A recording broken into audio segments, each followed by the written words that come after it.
purpose is an essential element of you. It is the reason you are on the planet at this particular time in history.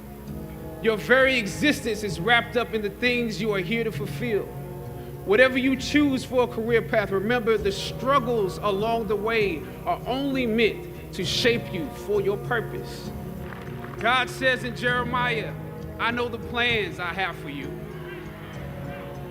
Plans to prosper you and not to harm you. Plans to give you hope and a future. My father could have been a great comedian, but he didn't believe that that was possible for him. And so he made a conservative choice. Instead, he got a safe job as an accountant. And when I was 12 years old, he was let go from that safe job. And our family had to do whatever we could to survive. I learned many great lessons from my father, not the least of which was that you can fail at what you don't want. So you might as well take a chance on doing what you love. Yeah, I'm working on something. I might not look good right now, but I'm working on something. I might not be impressive right now, but I'm working on something. I might not have any money right now, but I'm working on something. I may be a student in school living off of Roman noodles, but I'm working on something. I may have to study while you go to the basketball game, but I'm working on something. I may not get to do all the fun things that you get to do, but I'm working on something. I'm in the gym because I'm working on something. I'm on the field running because I'm working on something. I'm reading books at 2 o'clock in the morning because I'm working on something. I'm exercising because I'm working on something. Anytime you're working on something, you got to go through a period of suffering. And if you lose over here, you're going to win over there. Who am I talking to this morning? Fail big. Today's the beginning of the rest of your life, and it can be very frightening. It's a new world out there. It's a mean world out there, and you only live once. So do what you feel passionate about. Take chances. And my biggest fear, honestly, was, let's say I don't care if you believe in God or not, I don't care. So this is play a game with me. Let's say you're God, and we have a big long line of people, and I made it to heaven. I'm 75 years old, I'm 300 pounds, I made it to heaven. I worked for Ecolab my entire life, spraying for cockroaches, that's what I did. But I'm dead, I'm in heaven now. And you're judging us all now. So we're in line, we're all sitting there in line. You have Adam Brown, he has a big board up, and you're talking to Adam Brown about his life. And you rip it down, and I'm next in line, David Goggins. I see my name, and I see all this, and God goes, hey, you say, read this, man. And I'm reading this list, and I'm seeing 182 pounds, Navy SEAL, Ranger School, motivational speaker, changing lives. Okay, man, pull-up record, all this. And I'm like, that's not me, man. And God looks at me and says, that's who you were supposed to be. So savor the taste of your triumphs today. Don't just swallow the moment whole without digesting what has actually happened here. Look down over what you conquered and appreciate what God has brought you through. I'm hurting, man. Everybody tripping through something. Everybody, I don't care who you are, you're going through something. But if you got God, you can make it. I'm just telling you this little piece of information. Look, I don't see most of y'all most of the time. So you're sitting here, you're kind of looking at me a little bit odd. Why Steve talking like this stuff? I'm just trying to put you on game. Because let me tell you, all y'all want to be successful. And you want to be happy, but you got to get there. It's a shortcut to getting there. The shortcut to getting there is the relationship with God. If you try it without Him, you're going to fail miserably. You're going to sink, man. It's going to be ugly for you. Sometimes you need to feel the pain and sting of defeat to activate the real passion and purpose that God predestined inside of you. And He treated my talent as if it was His second chance. When I was about 28, after a decade as a professional comedian, I realized one night in LA that the purpose of my life had always been to free people from concern, just like my dad. And when I realized this, I dubbed my new devotion the Church of Freedom from Concern. I dedicated myself to that ministry. What's yours? How will you serve the world? What do they need that your talent can provide? That's all you have to figure out. As someone who's done what you're about to go and do, I can tell you from experience, the effect you have on others is the most valuable currency there is. Put God first. Put God first in everything you do. Everything that you think you see in me, everything that I've accomplished, everything that you think I have, and I have a few things, everything that I have is by the grace of God. Understand that. It's a gift. Moment to wholeheartedly congratulate each and every one of you today. You graduated, you did it. You made it. Congratulations to you. And you did it all by yourselves. Nobody helped you. No, that's not. That's what That's what I thought when I was young. I starting to really make it as an actor. I came in. I talked to my mother. I said, "Ma, did you think that this was going to happen? I'd be so big, and I'll be able to take care of everybody, and I can do this, and I can do that, and I can." She said, "Boy, stop it right there. Stop it right there. Stop it right there." He said, "If you only knew how many people that have been praying for you, how many prayer groups she put together, how many prayer cloths she gave me, how many times she splashed me with holy water." I was concerned about going out into the world and doing something bigger than myself, until someone smarter than myself made me realize that there is nothing bigger than myself. Soul is not contained within the limits of my body. My body is contained within the limitlessness of my soul. I'm just trying to tell you, man, God is really with you. You ain't gotta believe me. You ain't gotta believe me. But keep doing it without God. Let me know how it worked for you. Matter of fact, write a book on how to make it without God. Because I wanna read it. I wanna read the first page. And then I wanna read the last page, because there ain't gonna be but two.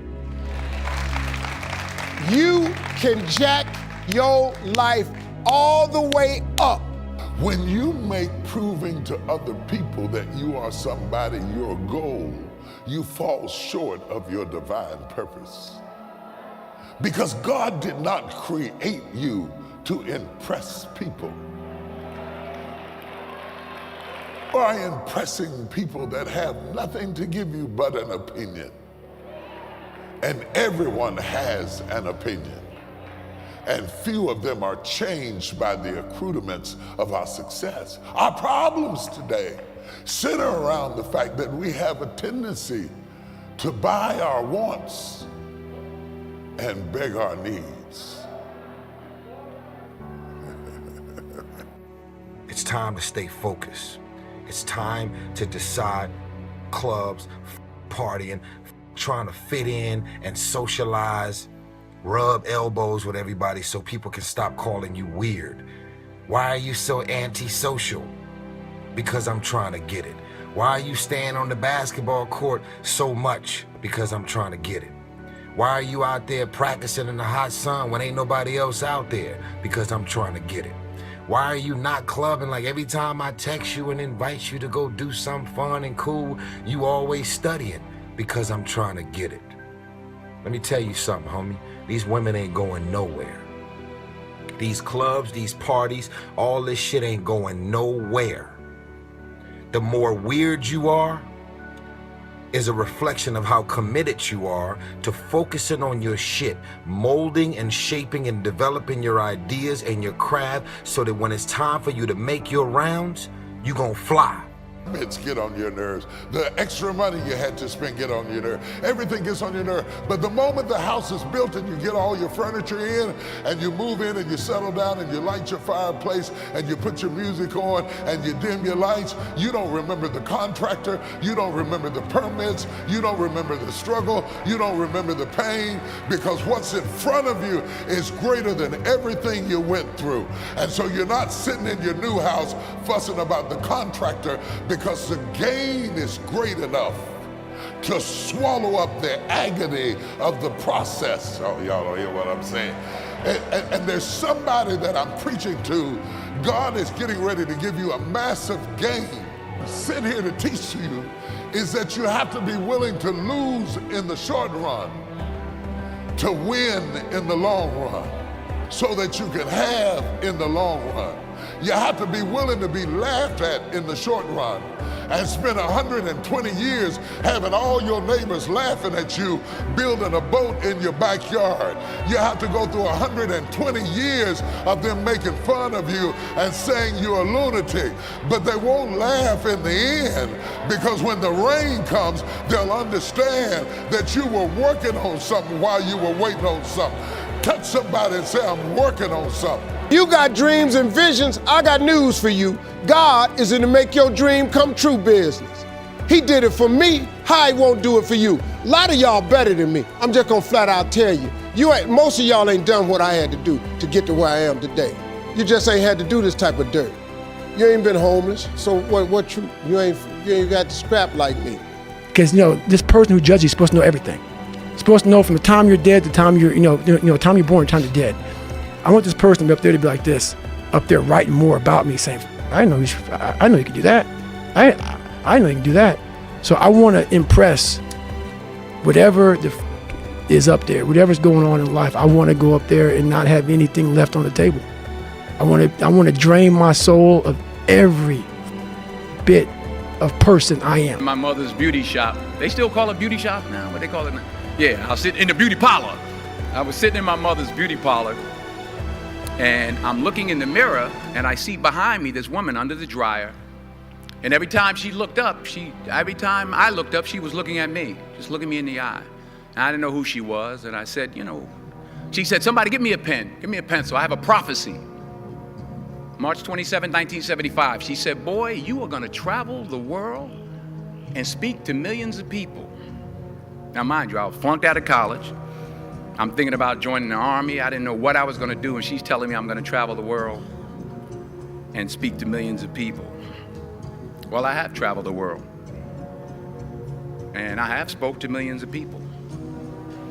But that's not the most important thing, the success that I had. The most important thing is that what she taught me and what she told me that day has stayed with me since. I've been protected, I've been directed, I've been corrected. I've kept God in my life, and has kept me humble. I didn't always stick with him, but he always stuck with me. So stick with him in everything you do. If you think you want to do what you think I've done, then do what I've done and stick with God. Now this is what you got to do. Identify your gift and get busy with it. God gave all of you a gift. Identify your gift. It is the thing that you do the absolute best with the least amount of effort. That's your gift. Get busy at that. If it's drawing, if it's teaching, if it's sharing, if it's caregiving, he put that gift inside of you. He didn't hide it under a rock or put it under the mountain or put it on the mountain somewhere. He put the gift in you. And you look at me any kind of way you want to. What I'm just telling you is real. That's how you become successful. Identify your God-given gift, what he gave you at birth. If you do that, God will open up the windows of heaven and pour out a blessing that you won't have room enough to receive. I am telling you, that is a fact. God has something for you. It doesn't matter who stands against it.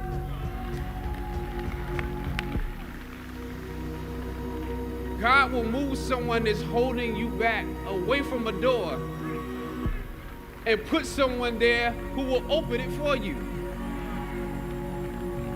If it's meant for you,